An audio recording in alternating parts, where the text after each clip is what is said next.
Hey, I'm John McFarlane, Community Video Manager here at Rare, where we're currently hard at work on Sea of Thieves. Now, we wanted to create this new series to give you a behind-the-scenes look at some of the work that was going on here at the studio. We hear from the community almost every day that you want to know more about sword combat, so let's go speak to some of the developers and see how it's coming along.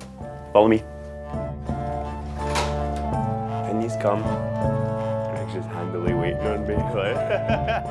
So I'm here with design director on Sea of Thieves, Greg Mayles, who, if there's any man in this building knows about swords, it's going to be you, right? Let's hope so.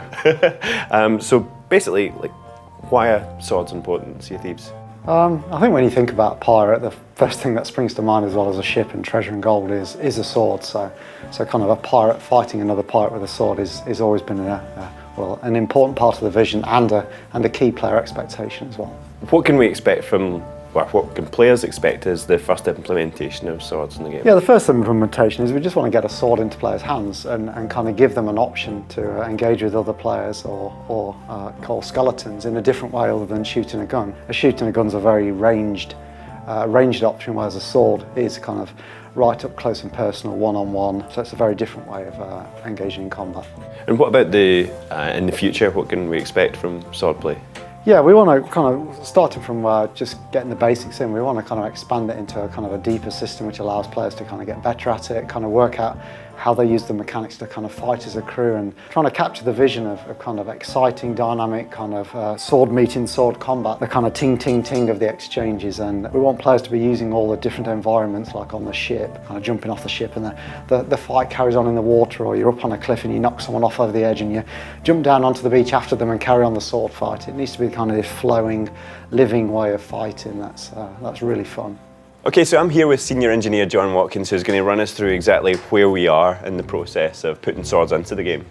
Sure. So we're talking about like a kind of version 1 of the swords going into the game. Like, what exactly is that? Yeah, absolutely. So version 1 is pretty much hitting things with swords. You've got the full suite kind of animations and sound effects and particle effects and the feedback you'd expect. And what exactly does that look like in the game at the moment? It looks just controlling one person here. You can kind of go around,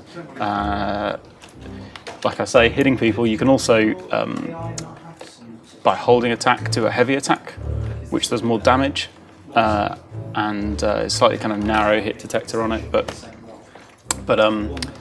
so we're seeing the feedback here. So this is the third person. Yeah, we've got 2 players running locally, but this would be much like what you'd see if you got two clients. We've even got a spoofed latency in this built in as well, so we can test that within the editor. So yeah, we also have kind of combo attacks where you do several 3 here attacks as a combination, where if you keep hitting and you're in the middle of attacks and you're hitting someone, as long as you keep landing attacks, you'll start the next one in the combo and you get sort of a slightly quicker second and then third attack as a result of landing a previous one. You've got this full screen effect that also shows the direction from which you've been damaged. So anytime you receive damage from any weapon, in fact, when this goes in, we did this work particularly for melee because it's so important to know when you're being hit from behind that it's coming from behind. It just immediately gives you some more information if you see, these kind of indicators that stretch out to the back of the screen.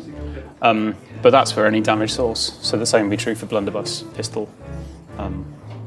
Yeah. So it's fair to say that when this goes in, it's not like it's going in an unpolished state. Sure. It's just a version of that. Like, there's going to be more features added to it. Is that right? Yeah, that's right. There's a whole bunch more to come. The heavy attack is a good example where we want to have knockback, where if you're not blocking and you get hit with one of these heavy attacks, which you really can see coming, there's a long warm-up animation involved, right? So if you get hit with that, you should feel like it's your fault. And as a kind of balance to that, we also have the player getting sent flying, which is quite a disadvantage, obviously, and can result in you being sent off your ship or off a cliff and then taking falling damage further or whatever else. Lots of different things can kind of emerge based on sending someone flying. So that's something that'll come in later on. We're putting in this version 1 of it. What is the sort of feedback that we are looking for at this point? Like, what are we hoping to see from players? I think the balance of the weapons versus balance of melee weapons versus other weapons is something that we're interested to see. There's this thing that I think as Mike Chapman's spoken about to me recently, you know, there's like cannons and then guns and then swords, which you kind of expect, but we want to make sure it sits well within that overall vision of how it should be when you engage another crew on your ships. So thank you very much for watching. We hope you enjoyed this behind the scenes look at sword combat. And remember, if you want a chance to play Sea of Thieves early and help shape the game with features like sword combat, then sign up to our Insider programme. Thanks again for watching, and we'll see you soon.